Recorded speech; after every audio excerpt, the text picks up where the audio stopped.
All right. Thank you very much. Thank you for the invitation and thank you all for being here.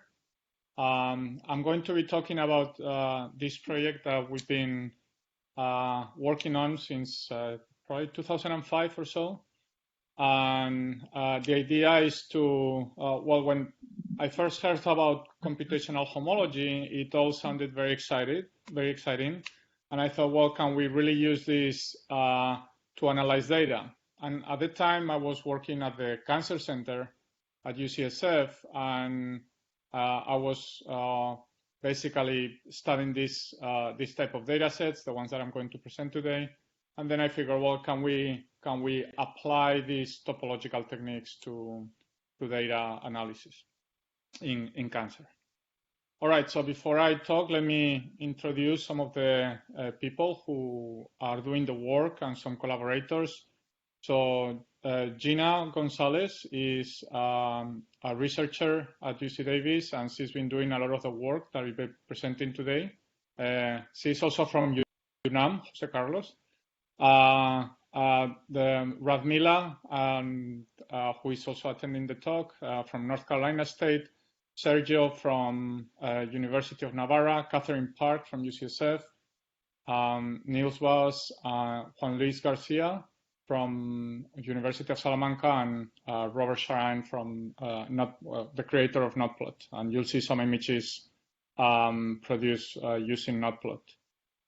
From here, Catherine Park and Juan Luis are both biologists, and the rest are all mathematicians. All right. So we're interested in cancer, and the reason is that cancer is really prevalent. These are the statistics per year, and we see that the number of cases in males every year is about 800,000, 850,000, and on females, 878,000. On both sides, you have the distribution of the types of cancers that are more common. And what you see that in male, the most common cancer is prostate, and on female is breast. So that was partly the reason why we chose to work on breast cancer. Now, when cancer evolves, it accumulates what are called chromosome aberrations. Here on the left, you have what is called the human karyotype, and that represents all chromosomes. And you see that the chromosomes are painted with different colors in this picture. And you see that every chromosome has 2 copies of each chromosome, or each chromosome number has 2 copies. And you see that, for instance, if you look at chromosome 1, it has like a little black bar in between, and that's what separates the arms of the chromosomes. The top part is called the P arm, and the bottom part is called the Q arm. And the Q arm, if you look at the chromosomes that are, for instance, chromosome 4, chromosome 5, you'll see that the Q arm tends to be longer. Some chromosomes have the P and Q arm the same size, and some chromosomes have the Q arm much longer. Now, this is what is called the normal karyotype, because you have 2 copies and every chromosome has no other colors. On the right, you see this picture, which is taken from a patient with breast cancer. And what you see is that the number of chromosomes changes dramatically. For instance, you see chromosome 2, instead of having just 2 copies, you have 4 copies of the same chromosome. And you see also that chromosomes are decorated with multiple colors. What that means is that parts of different chromosomes are transposed to the chromosomes, to some host chromosomes. So for instance, you can see that chromosome 1, the first copy, has bits and pieces from a different number of chromosomes. So what we're going to study, or what I'm going to talk about today, is the copy number changes. So when the number of chromosomes or parts of chromosomes change. For instance, you see that chromosome 9 has up to 3 copies of, is a white chromosome at the center, has 3 copies of, and for instance, at the bottom you see chromosome 21 that has lost 1 copy, and chromosome, for instance, 20 has 3 copies plus some sort of mosaic type of chromosome. So what we're interested in this talk is only about the number of copies. We don't know whether the copies are spread over the genome or whether they are within the same chromosome. We just know the number of copies. Now, why are we interested in these copies? The reason is that the cancer is driven by what are called oncogenes and tumor suppressor genes. Oncogenes accelerate the cancer progression. So you can imagine that if an oncogene or if a gene that drives cancer progression in general is contained in one of these extra copies, then it will accelerate the tumor. And if we think on a tumor suppressor gene, the role of the tumor suppressor gene is to stop the division of the cell. So if the cancer somehow manages to remove that gene, then it will again accelerate the process. At the end of the day, the cancer is just uncontrolled cell growth. And these two types of genes help either accelerate or decelerate the tumor progression. One way to detect all these cancer aberrations is through what is called array CGH.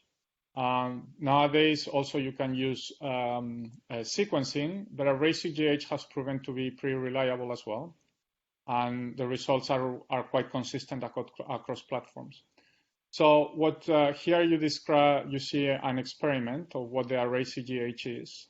On one hand, you have the in green, labeled in green, is what is called the test genomic DNA. So that's DNA from a cancer patient. And on the right, you have in red the reference genomic DNA. This reference could be from the same patient or from a population of patients, or donors. But those we know that that cancer doesn't have any type of chromosome aberrations. So we mix them and then we put them on a platform, and the platform has the copies of the genome, and these are represented by these little circles. And what you see is that you have yellow, green, and red in those circles.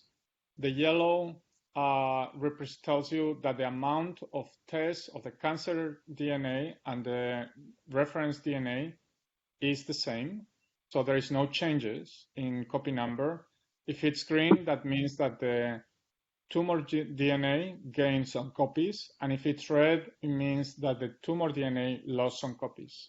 Remember, the red labeled genome has 2 copies for every gene or every section of the genome.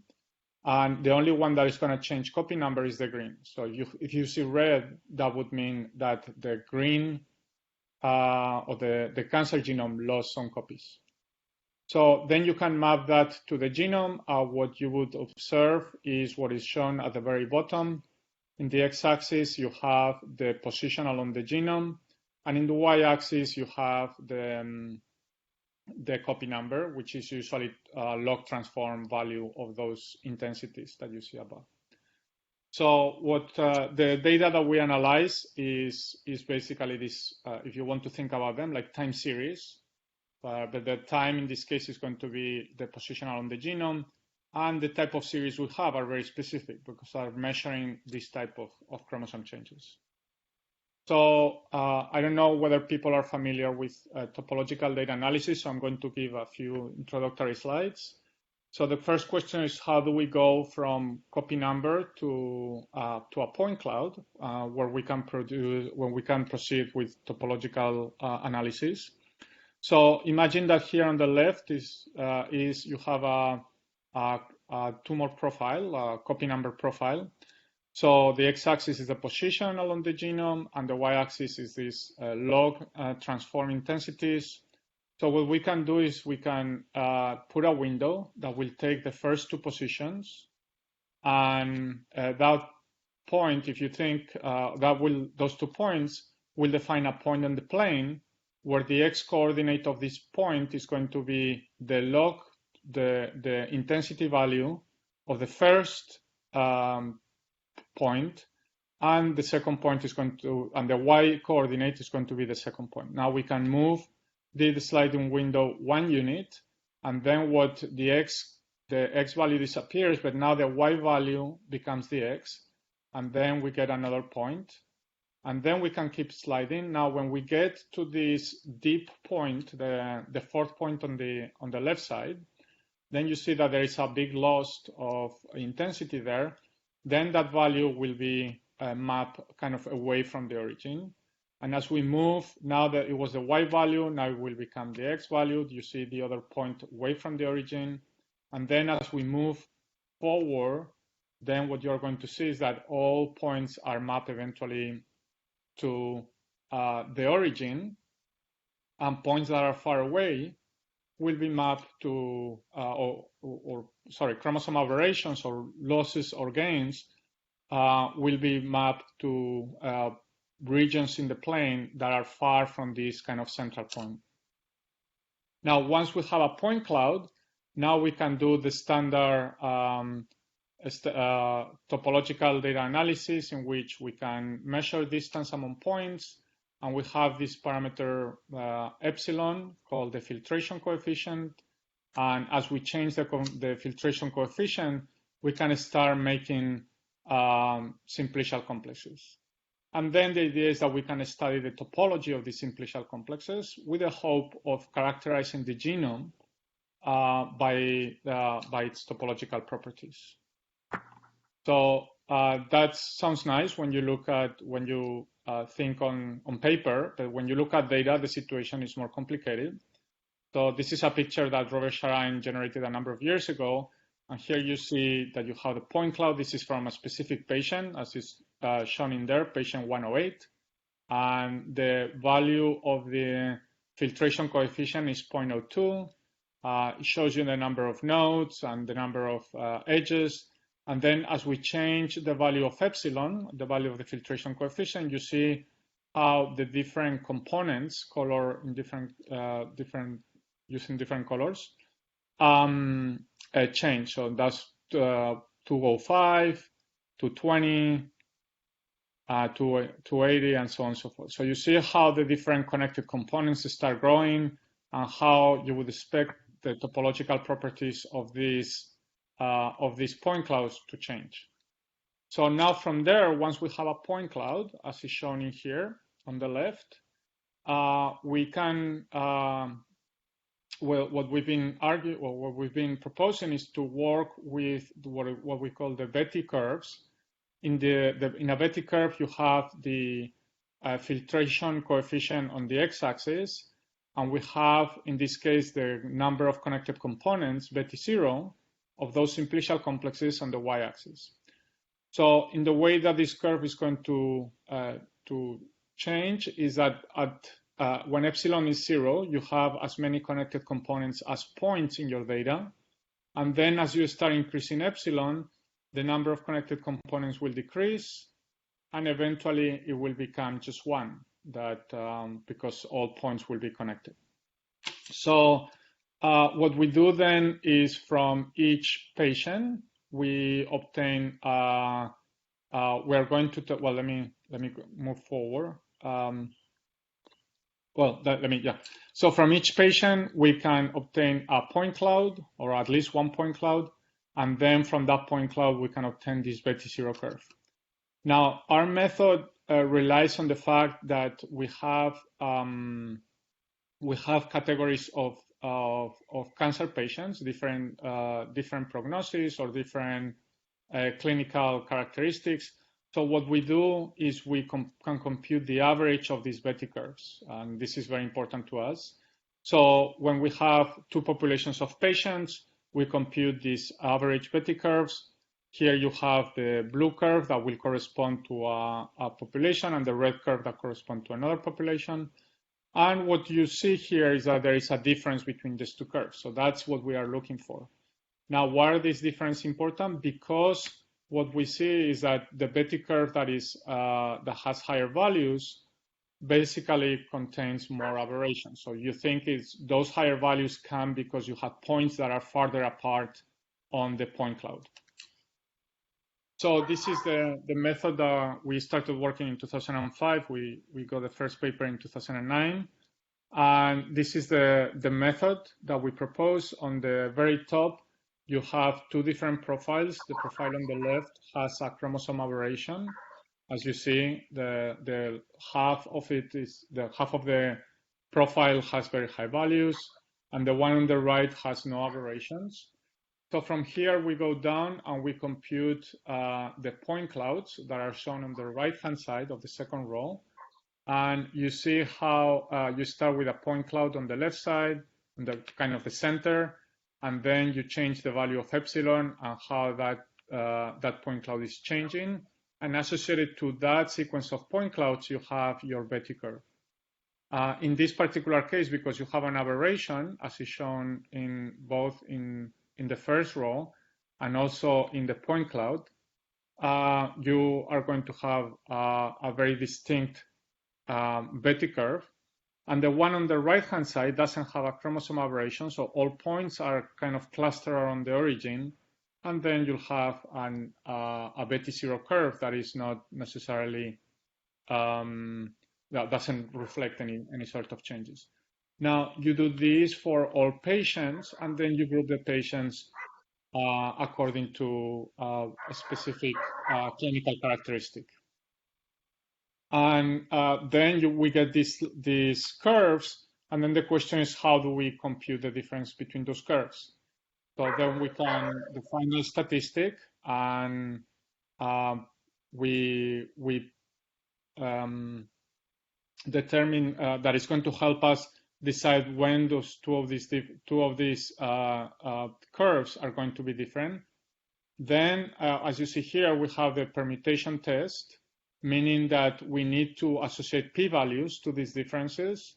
And this permutation test is associated with the specific category that we are, that the patients are classified as. And then at the very end, we kind of associate a p-value. So this method works fine, but the standard is based on the standard approach to topological data analysis. However, we might have point clouds corresponding to complete deletions of chromosomes. What is shown in here, for instance, is this is real data from a patient. And what you see is that this profile has lost an entire copy of a chromosome. So then to address, I guess it's missing one slide. So to address this issue, what we do is we compute the center of masses of the point cloud, and when we measure the displacement of with respect to the controls. All right, so that's kind of the method. I think I can stop here before I get into the data. If there is any questions. Javier, you do each chromosome one at a time, or do you have all the chromosomes together? We're going to do not only one chromosome at a time, we're going to do a section of the chromosome. We are going to subdivide the chromosome into different parts and then analyze each of these parts separately. And once we get all the point clouds and all the regions that are significant, actually, then we combine them together. And because what happens if you put too many points, eventually you lose the signal and you can get confusing signals. So it's better to just subdivide the chromosome into pieces and analyze those pieces. All right. Okay. So if there is no more question, then what I said is the key. Javier. Yes, sure. Sorry, it's just a basic question, curiosity. Is any interest to put weights on these points in order to have weighted graphs, basically? It could be. According to some parameter. Yeah, it could be. Mm. Yeah, one could put The further one could complication, put. I understand, but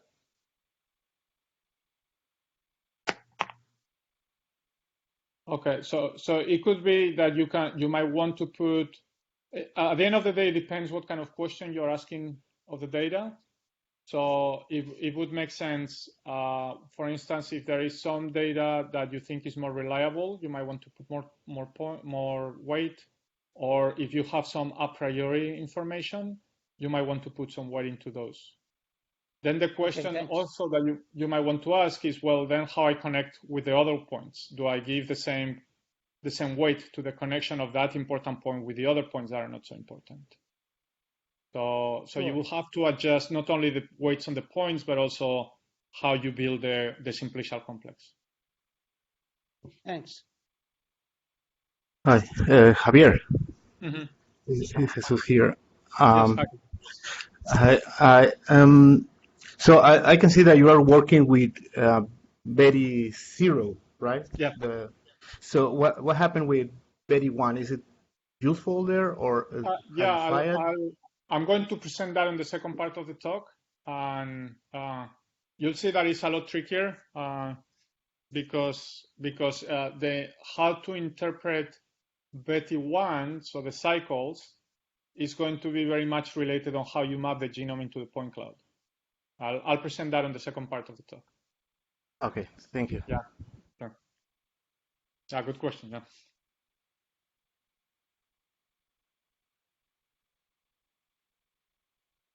Any more questions, or should I move forward? Yes. Okay. So here, these are the different data sets we've been working on. Now with the new grant, we're planning to expand this our database of cases. But basically, they all have to do with different types of studies on breast cancer. Now, before we get into the details, let me tell you a little bit of the biology of breast cancer. We usually talk about cancer as a single disease, but cancer is multiple diseases, even though the phenotype, which is a tumor, might be common to all cancers or to many cancers. The underlying characteristics, the molecular characteristics, are very different. So here is this table kind of shows you the basic subdivision, initial subdivision of breast cancer. You have these 4 different types: luminal A, luminal B, HER2 plus, and triple negative. Under the first row tells you the basically the proportion of tumors that are of this type. So the most common is luminal A, with 40% of the cases, and the least is either HER2 or triple negative. It depends. Now we'll see why this is called triple negative. Now we'll have the expression of certain hormones or certain receptors, and that's the second row, or the third row, sorry. So you see that luminal A has ER plus, PR plus. That means estrogen receptor and progesterone receptor. That means it has overexpression of those receptors. So that means that tumor feeds on hormones that are hormone driven. And as you see, as you move towards the left, then the dependence of hormones decays and increases the dependence of this receptor called HER2, that I'm not going to talk about it. And then at the very end, the triple negative, it doesn't depend either on ER, PR, or HER2 status. So that's why it's called triple negative. It doesn't have any of those. Then usually when tumors are sampled, then something that the doctors measure is what is called the grade. That's how aggressive the tumor is. And you see that luminal A tumors tend to be the least aggressive. Most of them tend to be kind of low grade, grade 1. And as you move to the left, you have more aggressive tumors. And that's what we call, that would be grade 3. The next one tells you what is the prognosis. So tumors that are more similar to luminal A tend to have better prognosis than tumors that are more similar to triple negatives. And then the response to chemotherapy is shown at the very bottom. The tumors that are highly dependent on hormones are usually treated with hormone-dependent therapies. So that's what is shown here on the right, that it says endocrine. Then you have the HER2-dependent tumors that are heavily dependent on this receptor called HER2. So then what you have is a competitive compound that would act with HER2, and that's called trastuzumab. And then for triple negative, none of the other treatments will work, and that's why you have standard chemotherapy. So the reason why you have just standard chemotherapy is because, again, these are, for instance, the triple negatives. They won't respond to any of these other treatments. So that's why having the correct diagnosis or determination of the tumor is very important early on. So the treatment is tailored to that type of tumor. So again, these are 4 diseases, and we are going to be talking about luminal A, luminal B, HER2, and also about the ER status, which is things that we've studied. All right. So the first one, I'm going to show you some examples of our results. We look at the ERBB tumors. There you have some characteristics. What is important about ERBB2 is that it's driven by a gene called ERBB2. It produces a protein called HER2. ERBB2 is a gene that is located in the chromosome 17, arm Q. This is why we say 17q. And is usually, its expression is driven by copy number most of the time. So we did our analysis and on one of the data sets that I showed earlier. And what we see is what you see in this graph, the Betti zero curves. The red corresponds to the control, which is all tumors that are not HER2, all the patients that are not HER2. And on the blue curve shows, the top curve shows the signature of the Betti zero curve for that particular region of 17q. So you see there is a big difference, and in fact this can highly significant. If you go back and look at the patients, here you see that little peak around where it says ERBB2 on the top, and that peak is the gene that is driving the disease in this particular case. The other vertical bars correspond to the windows that we take when we analyze the using topological data analysis. So what you see there is that we basically start with a few dozen in this case, but it could be any number of patients.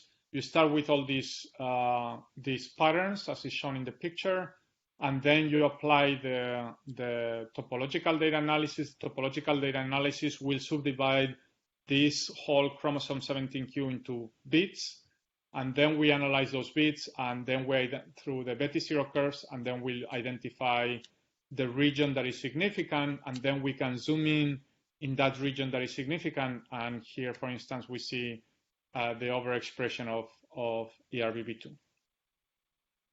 Now, the luminal A, for instance, this is another example where we look at the at chromosome 11q, and what you have in red is kind of the subdivision that we took, and we see that little peak over there. And if we go to the, for instance, UCSC genome browser and look for all the genes that are in that region, we see that, for instance, the progesterone receptor is there.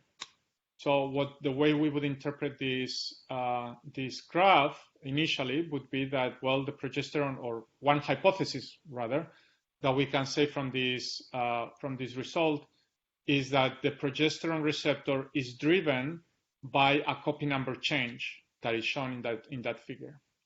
And this is something that can be done for any region in the genome. You can go to the UCSC genome browser, and then you can type the region that you are interested in, that is shown here on the bottom, and then it will show you all the genes that are in that particular region. So basals are the tumors that are most complicated, as I mentioned, and we found all the regions here that you see with either with an orange bar on the side. All these regions have been reported in previous study, except the ones that I highlighted here, 1, 2, and 14. So it's 1P, 2P, and 14Q. And if we zoom in on that one, on 2P, for instance, we see the particular area that has a gain, a chromosome gain, as is shown there with a red arrow. And then if you were to zoom in and look at the genes in that region, then you would see all this sea of genes. In that case, we don't really know what to do because there's way too many. So what we need to do at this point, and that's something I'm pursuing now with Radmila, is to look at the gene expression within these regions, so we can identify which one of these genes is actually being regulated by this copy number change. Now, in this paper that we published in 2015, we did an exhaustive comparison and search for regions of the genome that are overexpressed or downregulated. And what you see here is one of those tables. You have luminal A on the first table, HER2, luminal B, and then on the next slide will be basals. But what I want you to see here is that even though this can be described fairly fast, the amount of validation that you have to do is quite large, and there is never 100% certainty that what you got is right, correct? So what we did here, we took one data set, which is the Horlin data set, analyzed it with our method, which is the first column, TCGH. Then we analyzed it with the method that they had proposed in the original publication. Then we analyzed it with a third method, that is the method that most people are using in the Tumor Genome Atlas, so one of these large international efforts. So, and then compare the three. And then we said, well, maybe the results depend on the data, so let's change the data set and use our method. So we try to validate using these three different ways. And what you see here, each row represents a region or a chromosome arm, and then it will tell you the specifics of that chromosome arm. So for instance, the one that we said earlier was chromosome 17q in HER2, which is shown at the bottom of the first column. And then you see how our method found all these regions in 17q that are in green. And Sirac found these other regions that are more or less consistent. GSTIC found this other region. And then we validated, again, the same region with another data set. So this really took, it was quite a large effort, but eventually we kind of put everything together.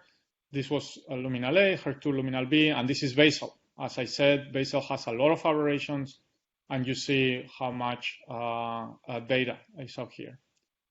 All right, so now if we step back and we ask, well, what have we been doing? Well, what we've been doing is an association study, and this is something that people do in statistical genetics. When you have a phenotype, in our case, the phenotype is the type of tumor, and a genotype, which in our case is the copy number, then we can write this regression model in which you have the expectation of having a phenotype given a certain genotype.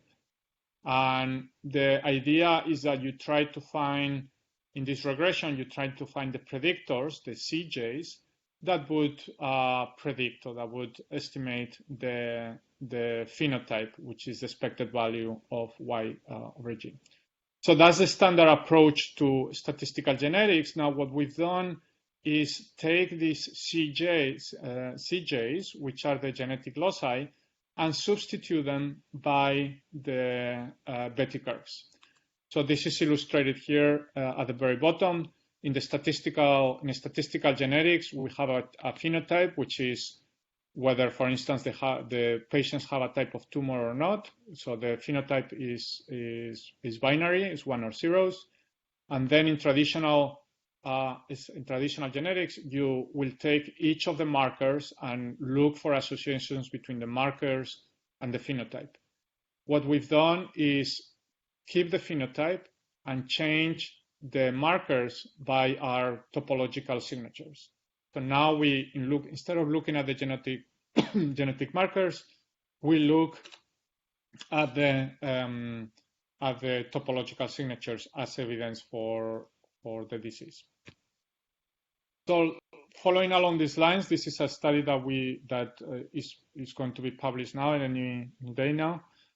We try to combine our approach with with machine learning, and what we derive here is a logistic method for ERBB2, and we did an extensive analysis again on how we can or to answer the question of whether these aberrations would be predictive of the outcome. And from here, all these are details. If we had more time, we could go through some of those. But basically, what it tells you at the very bottom, here in the second table, you have two data sets, the Horling's data set and the Clement data set. The Horling data set was used as a training set. And what you have at the bottom is the specificity and the sensitivity of the method. And the specificity, which is SPC, is 96%, and the sensitivity is about 64% of the training data set. And then when we apply to a different data set, we also get good values. Now, you would wonder why you get this is not 100% or 90%. And the reason is because there are some ERBB tumors that are not driven by copy number, and those are present in the data. So that's why we can do so well, or we can do as well as the data allow us to do. So if there is tumors that cannot be predicted by the copy number change, then of course the one will help us on the prediction. So that's the model that we propose for our ERBB2. We also look at ER patients, and as I said earlier, ERBB2 is driven by just a single aberration. ER patients, ER positive patients, are not necessarily or don't have a specific aberration that characterize them, but still we went ahead and said, well, can we find changes in the genome that characterize ER patients? And we found this combination of changes, and we find the 4P, 6P, and 16Q. And what you have again at the bottom tells you the sensitivity and specificity of the method, which is relatively good given that we don't have a specific aberration. Now, what we want to do with this study doesn't have a specific clinical implication, because ER is something that doctors can detect right away by looking at the cells, but we want to try to understand whether there is any way we can stratify patients. So in a preliminary study, we've been looking at how to subdivide patients into different categories. And what you have here is a table for one of the data sets. And we look, if you see, we have the predictors, the arm 4P, arm 6P, and 16Q. And then we ask, how do patients do for the different combinations of these three predictors? For instance, those patients that have 16Q, in general, they have good prognosis. So out of these 18 cases that we had for these data sets, we found that this mutation for TP53 is very low. ER negative was 0, PR negative 0. There is a way to look for signatures of gene expression. It was low, and the grade tended to be low in most of them. Now, if you go to the one in the center, you see that if you have gains of chromosome 4p and 6p, then you have all the bad prognosis right there. And the last one is kind of a combination, is somewhere in between, where you have the three amplifications. So the question we are trying to pursue now is, well, whether this data that we found here, the signature 4p and 6p, is associated in general with poor prognosis within these patients. All right, so this concludes the first part of the talk, where we talk about the serious homology group. The idea is that we can detect chromosome aberrations. We can use machine learning to predict patient outcome. And we use this logistic regression model to connect the topological data analysis with the predictive data.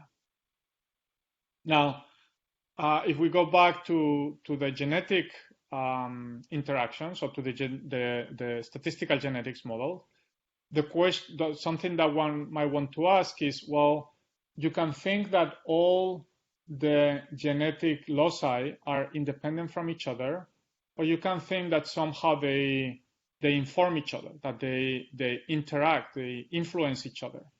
And that's the model that is presented here. The first part corresponds to the linear part that we discussed earlier, where you have each of the genetic loci are considered independently, but then you have this sum at the very end that tells you the interaction in between genetic loci. So if a patient, what this is telling you is that if a patient has a specific combination of this CI/CJ, then the effects will be larger than just having each of those separately. That's the idea of this question. So then we ask, well, in our model, can we account for this type of interactions? And the idea is what our hypothesis is that genetic interactions can be, or at least some of them can be detected using the first homology group. And I'm going to explain why that is and show you some examples. So here you have some simulated data in which you have the one on the right, the one on the left is just a random sample of points. And the one on the right shows a simulation of two amplifications, as you can see with those two peaks. And then we can compute the first homology group. Now, as before, in the x-axis, at the curve at the bottom, you have the position along the genome, and the y-axis you have, in this case, the Betti one. What you see in the red curve that corresponds to the graph on the left, and that's what you see is that you have no holes, no signature of Betti one. Then all of a sudden, the number of holes start increasing. It reaches a maximum, and then it decreases. Now, if we have aberrations like those compound aberrations on the right, we see that represented in the blue curve, where you have no holes. Then somehow you start forming holes, kind of disappears, and then you have another maximum, local maximum later on. So somehow this type of simulation suggests that there is a signature for these compound aberrations. We look at a specific data set, again in breast cancer. Breast cancer, people believe that there is an interaction between these two regions, 8p and 11q. So we did the analysis. It was a small data set, but still came out significant, and is shown in here. So the red would be the control, and the blue would be the interaction between the 8p and 11q. So now this is interesting, because now the whole point is that we have to figure out what is we have to understand in order to what is responsible for the appearance of these Betti one signatures. So it was kind of a surprise, because when we were looking for cycles, then we realized that things were not so intuitive as one might think. So here you have an example of a profile on the top and the point cloud at the bottom. And what you see is that the red cycle at the bottom corresponds to the red squares on the top here, and the blue cycle corresponds to the blue circles. So what you see to start is that cycles don't necessarily correspond to consecutive points in the genome, as is shown in here. So when we find a cycle in the point cloud, we go back to the genome and figure out who was responsible for generating that cycle. Then we see this distribution across the genome. We also observe that some single aberrations also are shown as cycles. So here at the bottom, you see the cycle very clearly in the figure, and you see that this corresponds to a single aberration on the top. We also see that when we change the value of the filtration parameter, then some cycles are killed. So that's why we think that the Betti, looking at the curves rather than the persistent values, is important.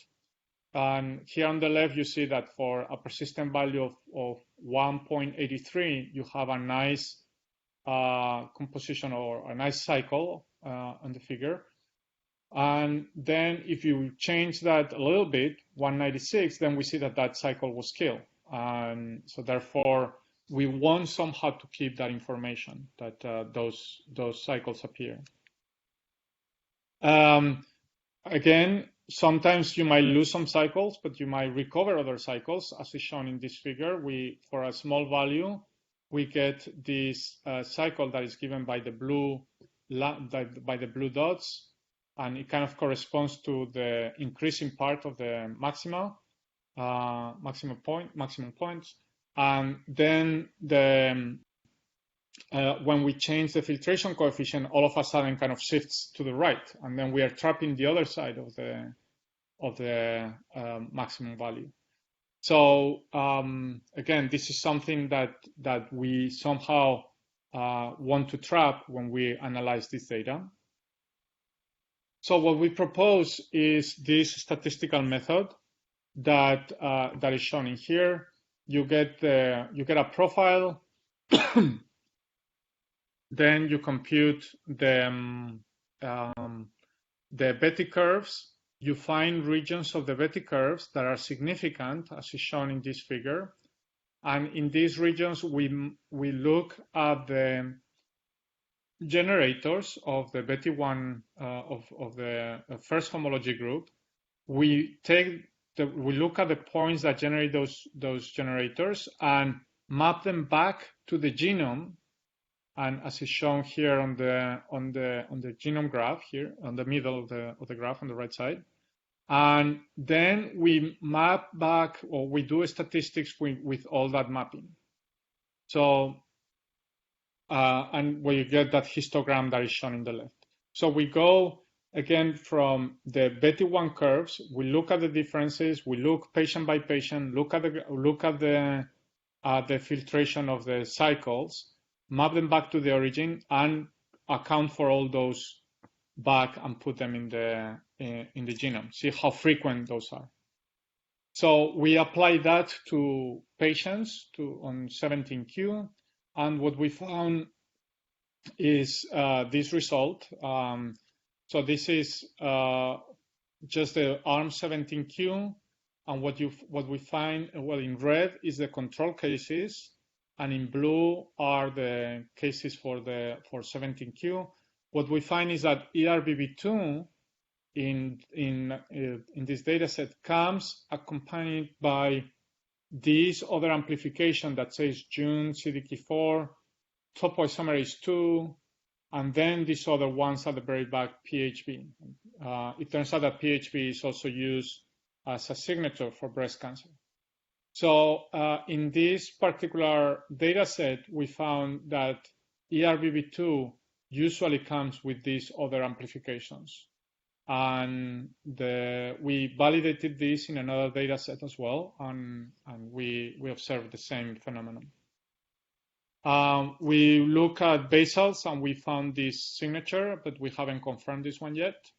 And it shows these different regions. And of course, if we were to look at the genes in here, it's just so highly populated, we can just not figure out what's going on in this region. But we find we can find at least the region at the center and one or two regions at the center, and maybe the peaks of the sides that might be related. All right, so here, what we are doing in this second part of the talk, we've been looking at not only when a chromosome aberration occurs, but when it comes accompanied by another chromosome aberration, because we know that the reason why we are pursuing this is because we know that cancer is not driven just by single independent genes, but rather by a combination of events. And one way to trap this combination of events is by looking at this co-expression of co-amplifications of the genome. So with this, I just want to finish, and I think I didn't go over time. Yeah, so we still have 10 minutes if there is questions. Thank you.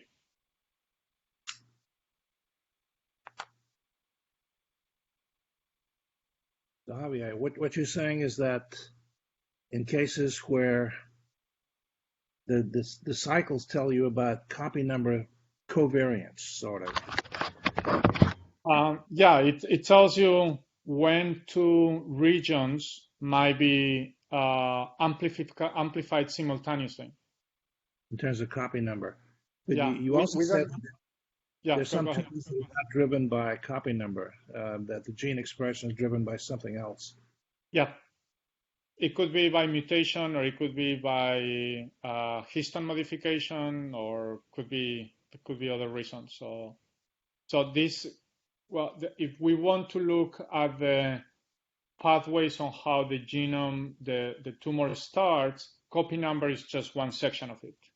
Right.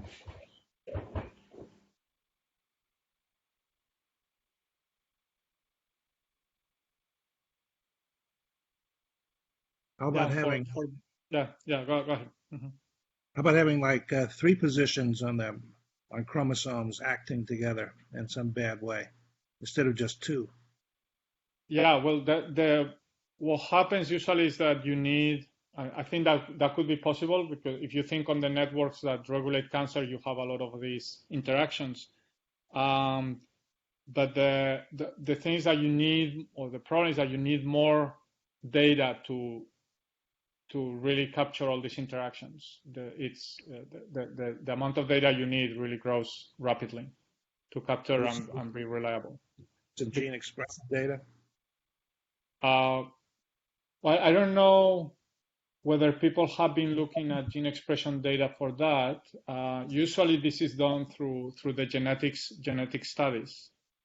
When you look at genetic loci.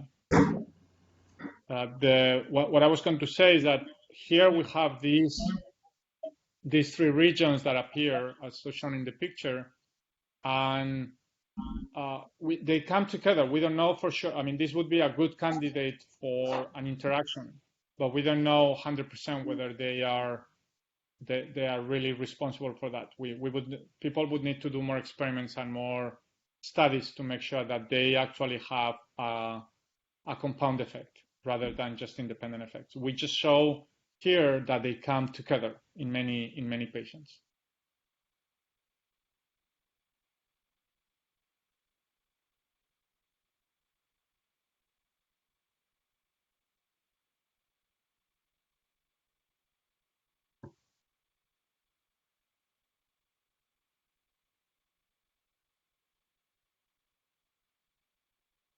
Okay, are there any other questions? Well, Javier, Yeah.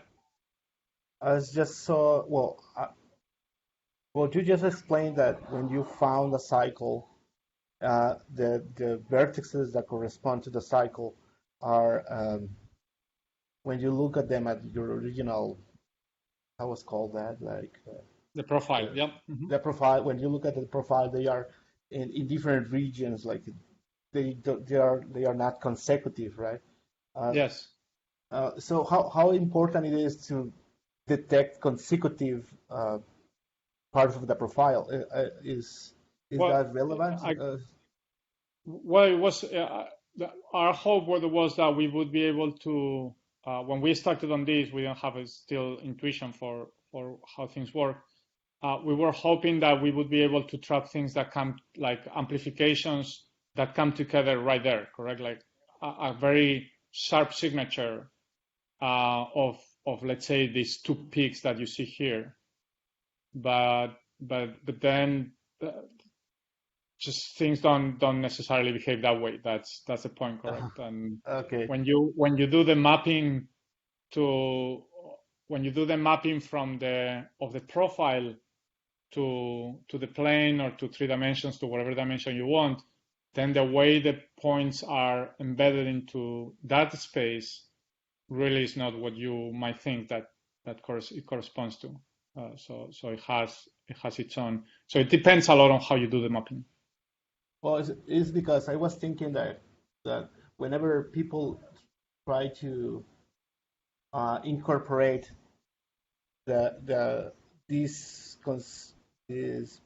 sequence of this information about how the data is ordered, like if they want to incorporate the sequence as part of the information when they try to compute the homology or the big Betti one number, what they do is usually they add like a change a sequence of edges connecting consecutive vertices to the graph. Yeah. So that way they can make they try to give some extra information to the graph. Yes. And probably that maybe the consecutive sequences or something. Yeah. You could do something like this, or it would be equivalent to some sort of change in the distance. Instead of embedding in Euclidean space, you're embedding space that is driven by the exactly, distance. Yeah. That could be done. Yeah, we didn't pursue that, but it could be done. Yeah. Okay. Okay. If I can just like make a short comment. Hi, can I just make a short comment on Jesus' question? Yes. I think you're okay. Please.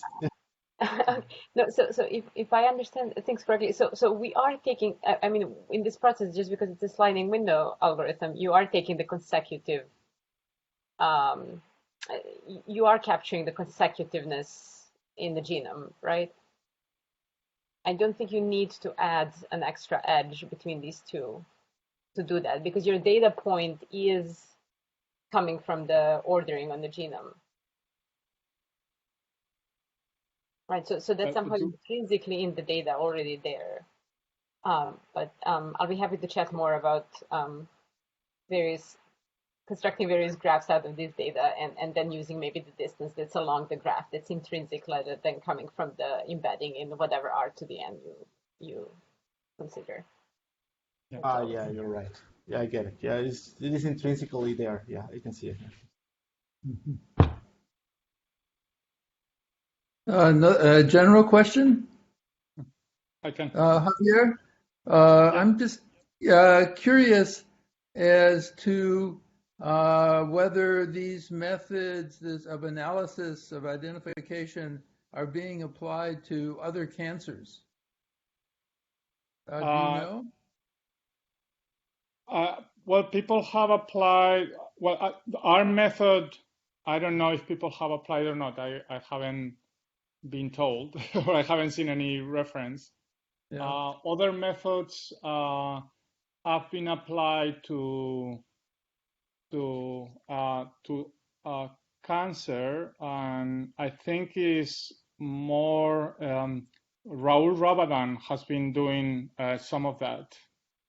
But they don't use the standard type of statistical approaches. It's more kind of a data mining approach. I don't know if he'll be talking. I know he's talking next semester, but I don't know if he'll be talking about his results on this.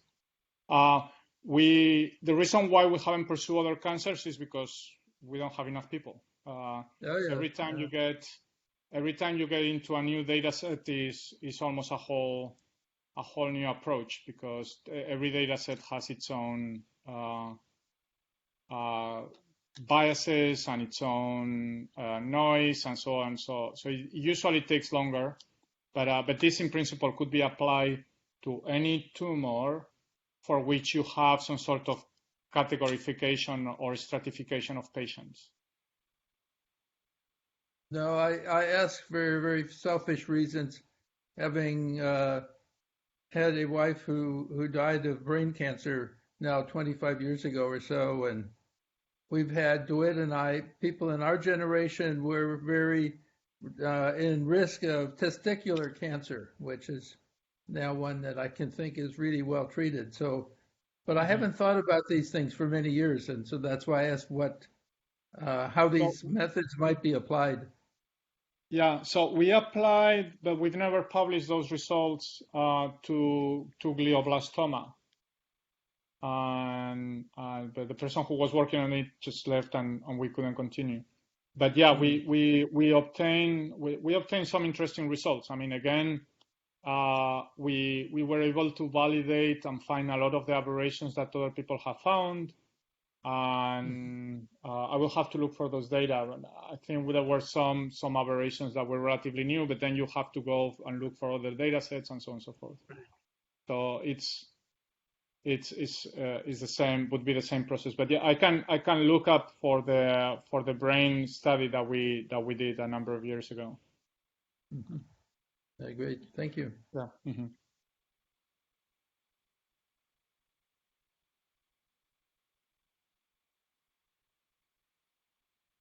Well, if there are no other questions, let's thank Javier for a great talk. Thank you. Thank you, Javier.